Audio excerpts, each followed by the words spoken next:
உலகெங்கிலும் நடக்கும் முக்கிய நிகழ்வுகளை குறுஞ்செய்தி வடிவத்தில் தெரிந்து கொள்ள ஆதன் செயலியை டவுன்லோட் செய்யுங்கள். ஆதன் செயலியை டவுன்லோட் செய்ய டிஸ்கிரிப்ஷனில் உள்ள லிங்கை கிளிக் செய்யவும். பாஜகவினுடைய டெல்லி நிலைப்பாடு திமுக எதிரி நம்பர் 1 என்னவென்னா வந்துட்டு அந்த சூழ்நிலையை ஏற்பத்தான் அனைத்து கட்சிகளும் போராட்டங்களையும் சரி, ஆதரவாளர்களையும் சரி, எதிர்கட்சியும் சரி, ஆதரவு கட்சிகளும் சரி ஒன்று சேர்க்கிறார்கள்.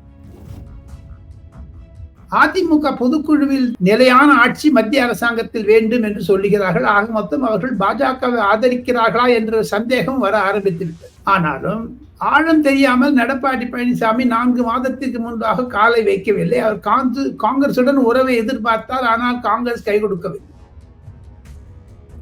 டெல்லியில் அண்ணாமலையுடன் அரை மணி நேரம் பிரதமரும் அமித்ஷாவும் தமிழகத்தை பற்றி பேசினார்கள். திமுக கூண்டோடு அழிக்க வேண்டும் என்று தான் மத்திய பாஜக கருதுகிறது. அப்பன் வீட்டு காசு அப்படிங்கிறது ரொம்ப ட்ரெண்டான ஒரு வார்த்தையாக மாறிவிட்டது. அம்மையார் நிர்மலா சீதாராமன் கொடுத்த பதில் சாட்டை அடி கொடுத்தது ட்ரெண்ட் ஆச்சு. அதையும் சொல்லுங்களேன். உதயநிதி ஸ்டாலின் அப்படி பேசியது ஒரு அநாகரிக செயலாகத்தான் மத்திய பாஜக கருதுகிறது. ஈவன் காங்கிரஸ் கருதுகிறது. கமல்நாத் ரொம்ப கோபமா இருக்கார் உதயநிதி மேல. ஏண்டா நம்ம காங்கிரஸை ஒழித்தது உதயநிதி தான் என்று மத்திய பிரதேசத்தில் அவர்தான் சனாதன தர்மத்தை பற்றி பேசி எங்களை ஒழித்தார் என்று கச்சங்கட்டின்னு வந்திருக்காங்க அவங்க. திமுகவிற்கு மேலும் புத்தாண்டு முதல் பொங்கல் வரை அந்த 15 நாட்களுக்குள்ளாக வரக்கூடிய ஒரு சீற்றம் இயற்கை புயலை சீற்றத்தை விட அதிகமாக இருக்கும் என்று தான் டெல்லி வட்டாரங்கள் என்னிடம் தெரிவிக்கின்றது. இடி, இன்கம் டாக்ஸ், சிபிஐ மூலமாக. என்னங்க ஒரு 30,000-40,000 கோடிக்கு சன் டெலிவிஷன் குழுமத்திற்கும் குட்டி அதானி என்று பெயர் வைத்துக் கொண்டிருக்கக்கூடிய அப்பேற்பட்ட ஒரு பண முதலையாய் இருக்கக்கூடிய தயாநிதி மாறன், கலாநிதி மாறன் இருவரும் கக்கூஸ் கழுவுறது கேவலமாக ஏன் பேசுவது? இவங்க எல்லாம் ஸ்பைஸ் ஜெட்னு ஒரு பிளேன் வச்சிருந்தாங்களே, அவங்க நார்த் இந்தியன்ஸ் போகவே இல்லையாதுல. ஆதரவர்களுக்கு அன்பு வணக்கம். இந்த சிறப்பு நேர்காணலில் நம்முடன் இணைந்திருக்கிறார் மூத்த பத்திரிகையாளர் டெல்லி ராஜகோபாலன் சார். வணக்கம். நமஸ்காரம். நமஸ்காரம். அதிமுகவுடைய கூட்டம் நடைபெற்றுக் கொண்டிருக்கிறது. அதுல பல்வேறு விஷயங்கள் திமுகவுக்கு எதிரான காரசாரமான பேச்சுக்கள் இருக்கிறது. இருந்தாலும் கூட அவங்க மத்திய அரசு பாஜகன்னு வரும்போது ஒரு டோன் டவுன் பண்ணி பேசுறாங்க அப்படிங்கிற ஒரு பரவலாக ஒரு விஷயம் இருக்கிறது. இது எதனுடைய சமிக்ஞை? 2024 நாடாளுமன்ற தேர்தலில் கூட்டணியை நோக்கி மீண்டும் நகருமா அதிமுக அப்படிங்கிற ஒரு கேள்வியையும் எழுப்பியிருக்கிறது. சோ உங்களுடைய டேக் என்ன? 2024 லோக்சபா தேர்தலாகட்டும், 2026 சட்டமன்ற தேர்தலாகட்டும், பாஜகவினுடைய டெல்லி நிலைப்பாடு திமுக எதிரி நம்பர் 1 என்னவென்னா வந்துட்டு அந்த சூழ்நிலையை ஏற்பத்தான் அனைத்து கட்சிகளும் போராட்டங்களையும் சரி, ஆதரவாளர்களையும் சரி, எதிர்கட்சியும் சரி, ஆதரவு கட்சிகளும் சரி ஒன்று சேர்க்கிறார்கள். உதாரணத்திற்கு தமிழகத்தினுடைய அரசியல் சூழ்நிலையை நன்றாக புரிந்து கொண்டு இருப்பவர் நரேந்திர மோடி அவர்கள், அமித்ஷா அவர்கள். அதே மாதிரி காங்கிரஸ் தரப்பில் இருந்து மல்லிகார்ஜுன் கர்கே இருக்கிறார். ராகுல் காந்தி குழப்பத்தில் இருப்பார், அவருக்கு ஒன்றும் தெரியாது. மல்லிகார்ஜுன் கர்கே கிளியர் ஹெட்டடா இருக்காரு. தமிழகத்திற்கு விரோதம் செய்ய வேண்டும், மேகதாது கட்ட வேண்டும், காவிரி தண்ணி கொடுக்க கூடாது என்று.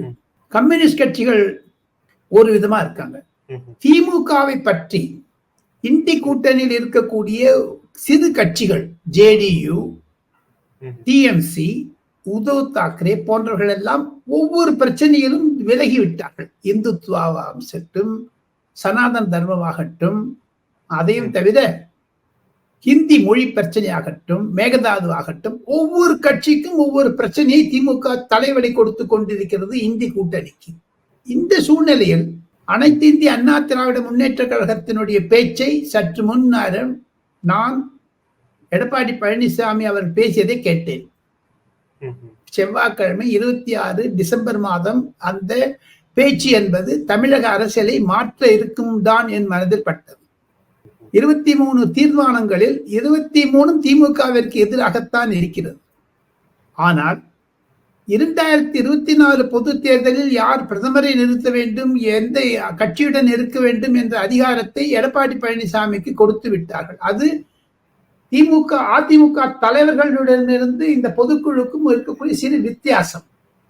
அதிமுக பொதுக்குழுவில் தேர்ந்தெடுத்தது என்ன என்று கேட்டால், நிலையான ஆட்சி மத்திய அரசாங்கத்தில் வேண்டும் என்று சொல்லுகிறார்கள். ஆக மொத்தம் அவர்கள் பாஜகவை ஆதரிக்கிறார்களா என்ற சந்தேகம் வர ஆரம்பித்து விட்டது.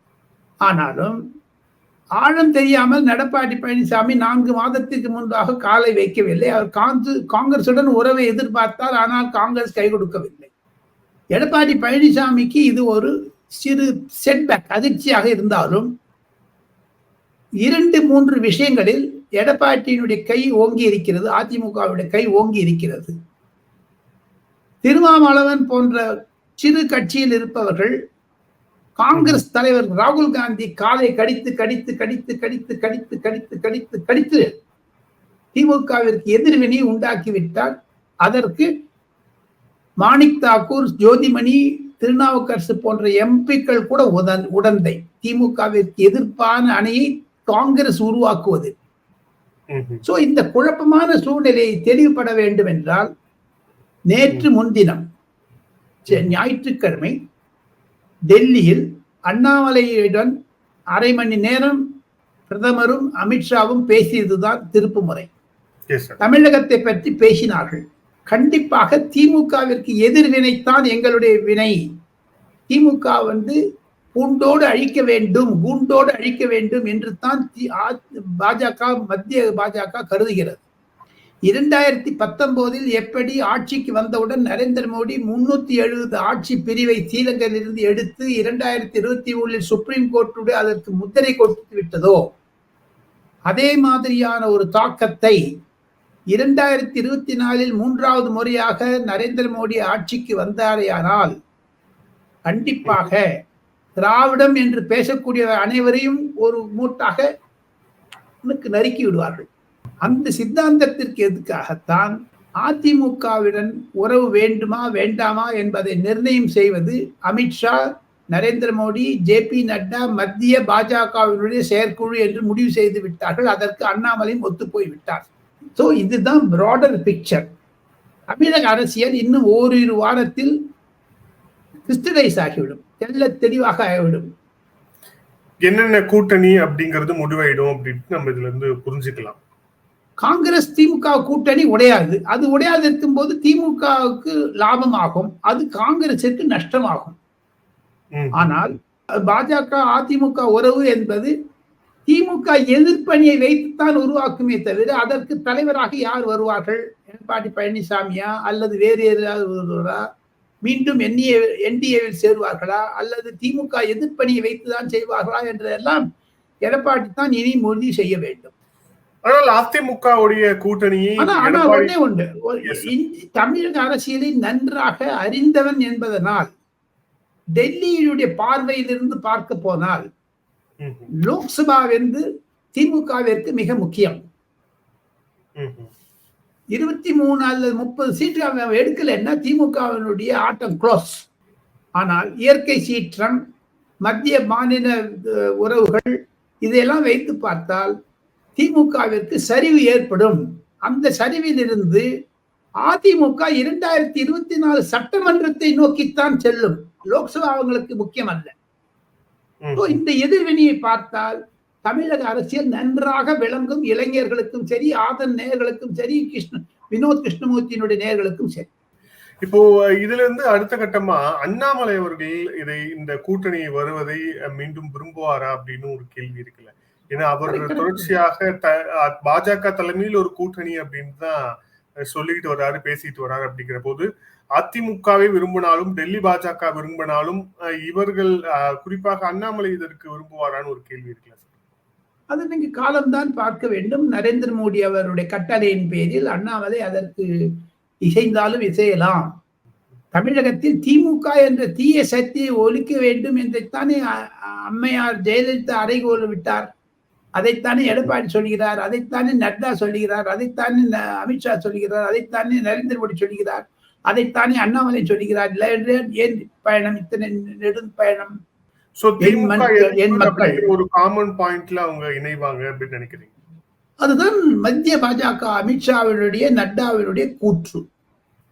இப்போ நம்ம இந்த அப்பன் வீட்டு காசு அப்படிங்கிறது ரொம்ப ட்ரெண்டான ஒரு வார்த்தையாக மாறிவிட்டது. நீங்க டெல்லியிலயும் அதை பார்த்திருப்பீங்க. இந்த விவாதம் அதுக்கு அம்மையார் நிர்மலா சீதாராமன் கொடுத்த பதில் சாட்டை அடி கொடுத்தது ட்ரெண்ட் ஆச்சு இல்லையா? அதையும் சொல்லுங்களேன். உதயநிதி ஸ்டாலின் அப்படி பேசியது ஒரு அநாகரிக செயலாகத்தான் மத்திய பாஜக கருதுகிறது, ஈவன் காங்கிரஸ் கருதுகிறது. காங்கிரஸில் இருக்கக்கூடிய 2-3 உயர்மட்ட தலைவர்கள் ஜெயராம் ரமேஷ், திக்விஜய் சிங், கமல்நாத் போன்றவர்கள் எல்லாம் உதயநிதி போல்தே रहता है, बोलते रहते, எதுக்காக இவர் பேசிக்கொண்டே இருக்கிறார், பேசாமல் இருந்தாலே தமிழகம் காப்பாற்றப்படும் என்ற காமெண்டை கமல்நாத் என்னிடம் தெரிவித்தார். காரணம், ஒரு செங்கலை காமிக்கிறது, ஒரு முட்டையை காமிக்கிறது, ஒரு ஊர்கா மாமிங்கிறது, ஏதாவது ஒண்ணு பேசிட்டே இருக்காரு பாருங்க. அது சிறப்பல்ல என்பதைத்தான் கமல்நாத் ரொம்ப கோபமா இருக்கார் உதயநிதி மேல. ஏண்டா நம்ம காங்கிரஸை ஒழித்தது உதயநிதி தான் என்று மத்திய பிரதேசத்தில் அவர்தான் சனாதன தர்மத்தை பற்றி பேசி எங்களை ஒழித்தார் என்று கச்சங்கட்டின்னு வந்திருக்காங்க அவங்க.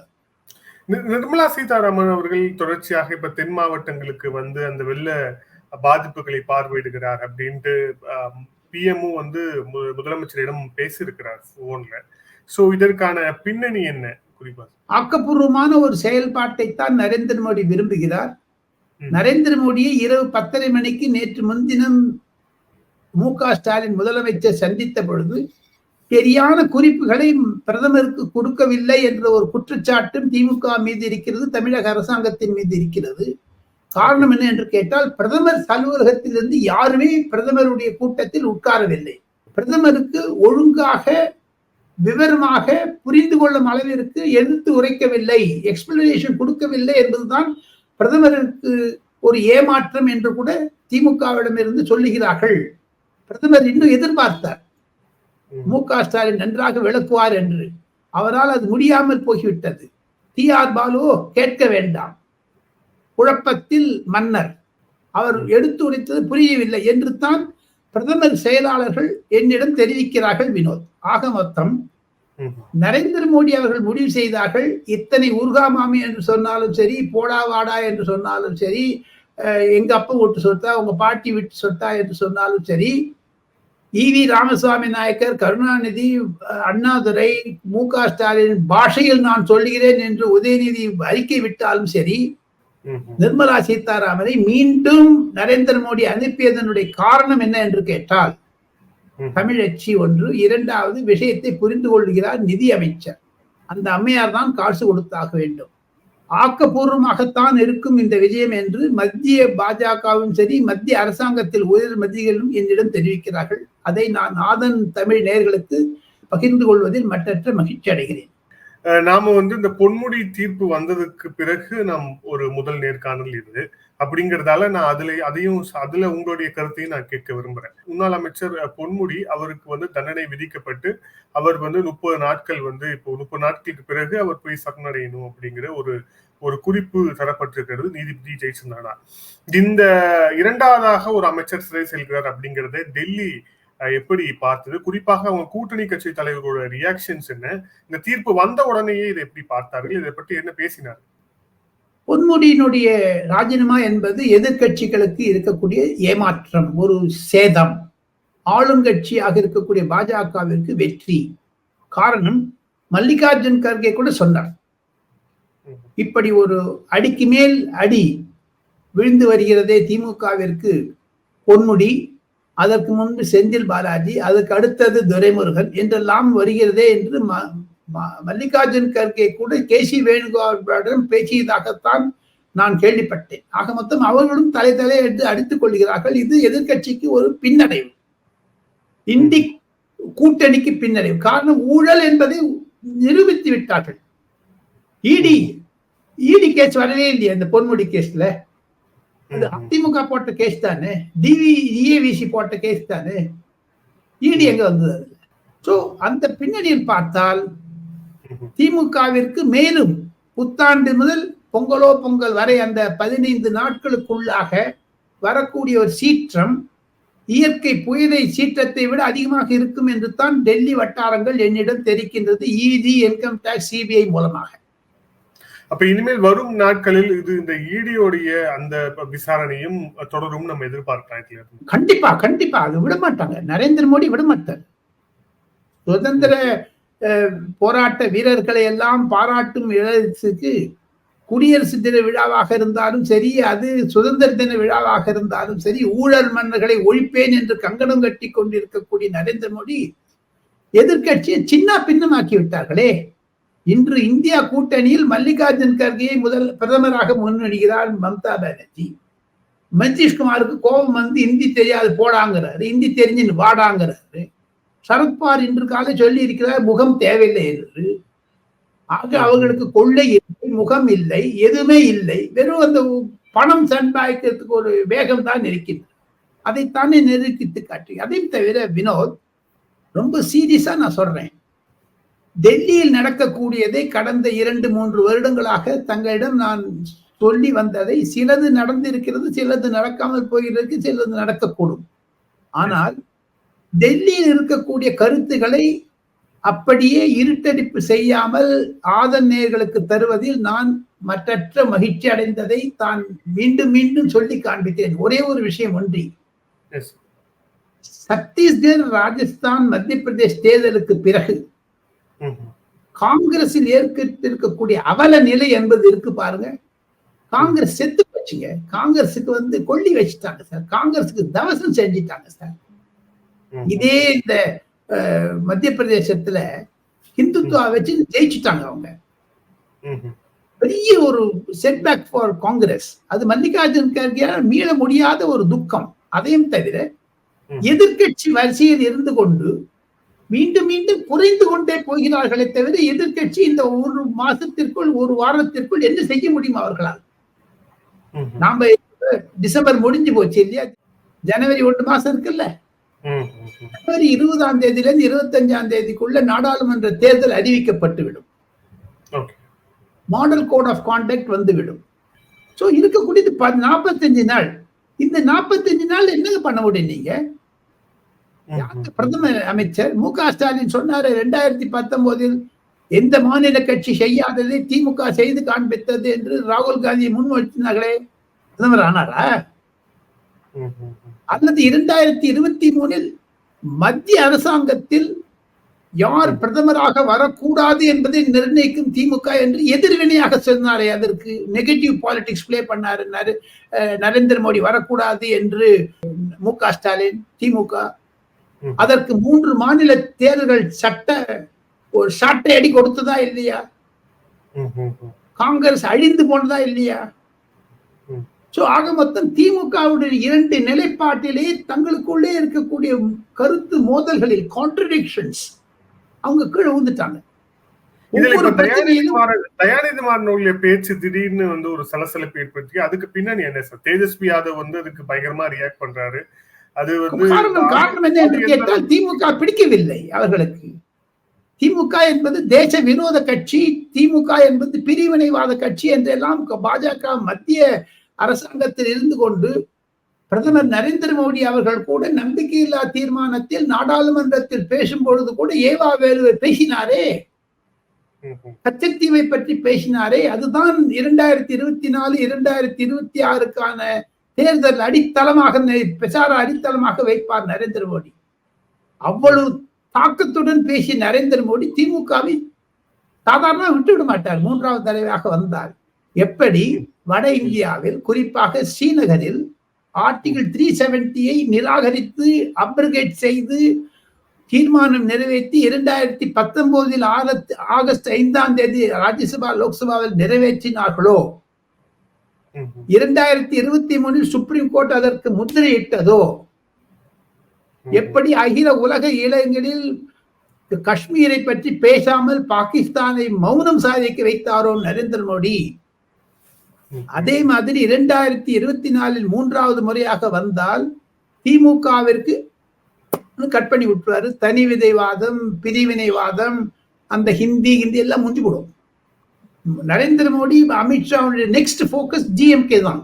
அதுதான் நான் டெல்லி செய்திகளை தங்களுக்கு டெல்லி ரகசியமாக நான் சொல்ல ஆசைப்படுகிறேன் ஆதன் நேயர்களுக்கு. இதுல கார்கே வந்து ஏன் அந்த பேக்ரவுண்ட் தான் தயாநிதி மாறனுடைய கக்கூஸ் கழுவுறதுக்கு என்னங்க ஒரு 30,000-40,000 கோடிக்கு அந்த சன் டெலிவிஷன் குழுமத்திற்கும் குட்டி அதானி என்று பெயர் வைத்துக் கொண்டிருக்கக்கூடிய காங்கிரஸ்காரங்களே சொல்றாங்க தயாநிதி மாறன் குட்டி அதானி என்று. அப்பேற்பட்ட ஒரு பண முதலையாய் இருக்கக்கூடிய தயாநிதி மாறன், கலாநிதி மாறன் இருவரும் கேவலமாக ஏன் பேசுவது? இவங்க எல்லாம் ஸ்பைஸ் ஜெட்னு ஒரு பிளேன் வச்சிருந்தாங்களே, அவங்க நார்த் இந்தியன்ஸ் போகவே இல்லையாதுல, கக்கூஸ் ஆடுறவங்க போகலையாதுல. இல்ல இவங்க டெலிவிஷன் வச்சிருக்காங்களே, எல்லா ஊர்லயும் ஒண்ணு ஹிந்தி டெலிவிஷன் கூட ஆரம்பிக்க போறாங்க, டெலிவிஷன் மராட்டி வச்சிருக்காங்க. எதுக்காக வைக்கணும்? வியாபாரம். வியாபாரத்தை ஒண்ணு, அரசியல் பேசுறது ஒண்ணா? பேச மாட்டாங்களா? அவருடைய பேச்சை யாரும் ரசிக்கல அப்படின்னு அவரே ரசிக்கல. திமுக மு.க. ஸ்டாலின் புல்டப் பண்ணிட்டாரு. ஏன் மேல பேசுறீங்க, எல்லாம் வளராதீங்கன்னு சொல்லிட்டாரு. இப்ப அவங்க திமுகக்குள்ளே ஒரு போட்டி. பானிபுரி விக்கிறவன் ஜெயிலு போயிட்டாரு. அந்த டாஸ்மாக் கார்டுல 10 ரூபா வாங்கினவர் ஜெயில இருக்காரு. அடுத்து ஜெயிலுக்கு போறவர் கக்கு சாடுறானான்னு பேசுறாரு. சோ அந்த தாக்கம்லாம் அங்க வரும். ஒரு நாள் வரும் பாருங்க. இதுல இப்ப மல்லிகார்ஜுன கார்கே ஏன் பின்வாங்கினார் அப்படின்னு தொடர்ச்சியாக ஒரு செய்தி. வயது முதுமை காரணம். காங்கிரஸ் என்றால் ராகுல் காந்தி தான் என்று அளவிற்கு வைத்ததை மம்தா பானர்ஜி ராகுல் காந்தியுடைய மூக்கு உடைத்தார். எங்களுக்கு ராகுல் காந்தி வேண்டாம் என்று. அதையும் தவிர முதல் நாள் இந்தி கூட்டணியில் பிரதமராக மல்லிகார்ஜுன கார்கேயை முன்மொழிந்த மம்தா பானர்ஜி மறுநாள் மிமிக்ரி செய்த, ஏக்காலம் செய்த, ஏளனம் செய்த அந்த கல்யாண் பானர்ஜி என்று இருக்கக்கூடிய திரிணாமுல் காங்கிரஸ் நாடாளுமன்ற உறுப்பினர் ஜெகதீப் தங்கர் துணை ஜனாதிபதி ஏளனம் செய்தாரே, அந்த ஏளனம் செய்தது கூட யாருமே பார்த்திருக்க மாட்டாங்க. ராகுல் காந்தி வீடியோ எடுத்ததுனால தான் மம்தா பானர்ஜி சொல்லியிருக்காங்க. அதை கேட்டீங்கல்ல நீங்க? ஆக மொத்தம் மம்தா பானர்ஜிக்கு ராகுல் காந்தி மீது இருக்கக்கூடிய கோபம், தாபம். ராகுல் காந்தியை பிரதமர் வேட்பாளராக யாரும் அங்கீகரிக்கவோ ஏற்றுக்கொள்ளவோ இனிமேல் அவுட் ஆஃப் கொஸ்டின் வினோத். இனிமேல் 3 மாசம் இருக்கு, 2 மாசம் தான் இருக்குங்க சார். 2012 நரேந்திர மோடியை பிரதமராக்க வேண்டும் என்று 2 வருடங்களுக்கு முன்பிலிருந்து அவர்கள் வேலை செய்ய ஆரம்பித்தார்கள். அத்வானி உள்பட, அடல் பிஹாரி வாஜ்பாய் உள்பட எல்லாருமே, அருண் ஜேட்லி உட்பட எல்லாருமே. இப்ப பாருங்க 2 மாசம் இருக்குதுங்க. யாருங்க முன்னிறுத்துவீங்க? அந்த மத்திய பிரதேஷ் தேர்தலுக்கு பிறகு முதுகெலும்பு முறிந்தது காங்கிரஸ் இருக்கு. அவங்க எழுதுக்கவே முடியல ஒன்னும். இதுல இந்த ஹிந்துத்துவ ஃபேக்டர், அதாவது திமுக பேசிய அந்த சனாதன அந்த எதிர்ப்பு அப்படிங்கிறது, அது சம்பந்தமாக மாநில தேர்தல், குறிப்பா மத்திய பிரதேஷ், ராஜஸ்தான்லயும் அது சம்பந்தமான பிரச்சாரம் முன்வைக்கப்படுது. இதே பிரச்சாரம் 2024 நாடாளுமன்ற தேர்தலும் முன்வைக்கப்படும் அப்படிங்கிற ஒரு அச்சம் காங்கிரசுடைய மூத்த தலைவர்களுக்கு, கூட்டணி கட்சிகளுக்கு இருக்கிறதா? அதுக்கு காரணம் தங்களுக்கே தெரியுமே வினோத். நீங்க அந்த கேள்வியே கேட்டிருக்கூடாது எங்கிட்ட. காரணம் என்னன்னா, 2024 ஜனவரி 22ஆம் தேதி ராமர் கோவிலை திறக்க இருக்கிறார்களே, அந்த ராமர் கோவிலுக்கு அழைப்பு விட்டாலும் சோனியா காந்தி போக மாட்டேன் என்று சொல்லிவிட்டாரே. ஒரு இந்து கோவிலுக்கு போகாத சோனியா காந்தி என்று பாஜக வர்ணனை செய்து திமுகவையும் சேர்த்து அதில் மூழ்கிவிடும்.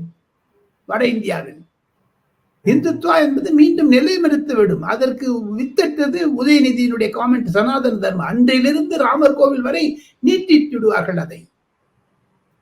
ராமர் கோவில் என்ற விஷயம் என்பது வட இந்தியாவில் பரபரப்பான சூழலை இன்றல்ல நேற்றல்ல 40 வருடங்கள் 50 வருடங்கள் சட்ட ரீதியாக போராடி, அரசியல் ரீதியாக போராடி அந்த ராமர் கோவிலை கட்டுவதற்கு எங்க யோகி ஆதித்யநாத் மௌனமா இருக்காருங்க, பேசாத இருக்காரு. ஏங்க அது ராமர் கோவில் கட்ட முடிக்கிறோம் நான் பேச மாட்டேன்னு சொன்னார். காரணம், அவர் உத்தரப்பிரதேசத்தில் அகிலேஷ் யாதவையும் மாயாவதியும் தரைமட்டமாக்க வேண்டும். அதுதான் அவருடைய அவியல் அரசியல். மு.க. ஸ்டாலின் சொல்லுவது போன்று இதெல்லாம் நாம் சீரியஸாக புரிந்து கொள்ள வேண்டும். திராவிட முன்னேற்ற கழக நேயர்கள் கூட, ஆதரவாளர்கள் கூட வட இந்திய அரசியலை நான் மீண்டும் மீண்டும் மீண்டும் சொல்லிக் கொண்டு வருகிறேன். ஆதன் தொலைக்காட்சியில், மற்ற தொலைக்காட்சிகளில் வட இந்திய சூழ்நிலை என்பது வேறு. சோ இந்த திமுக அமைச்சர்களுடைய இந்த கைது அப்படிங்கிறது தொடரும் அப்படின்னு தான் டெல்லி எதிர்பார்க்குதா? கண்டிப்பாக தொடரும். அதை விடமாட்டார். மணிஷ் சிசோடியாவிற்கு பிறகு சத்யேந்தர் ஜெயின், சத்யேந்தர் ஜெயினுக்கு பிறகு மம்தா பானர்ஜியுடைய உறவினர்கள், அதையும் தவிர உத்தவ் தாக்கரேனுடைய ஆப்த நண்பர்கள் எத்தனையோ பேர் ஜெயித்து போயிருக்காங்க இல்லையா? அது தொடர் கதையாகத்தானே இருக்குமே தவிர முற்றுப்புள்ளி வைக்க மாட்டார் நரேந்திர மோடி. அதைத்தானே சுதந்திர தின விழாவில் கூட பேசினாரே, ரெட் ஃபோர்ட்டில் இருந்து, செங்கோட்டையில் இருந்து ஊழல் கட்சிகளை ஒழிப்பேன் என்று. தொடரும் அப்படிங்கிறது தான் எதிர்பார்ப்பு இருக்கிறது. கண்டிப்பாக. நன்றி சார். பல்வேறு கேள்வி பலச்சுங்க. Thank you sir. Thank you so much.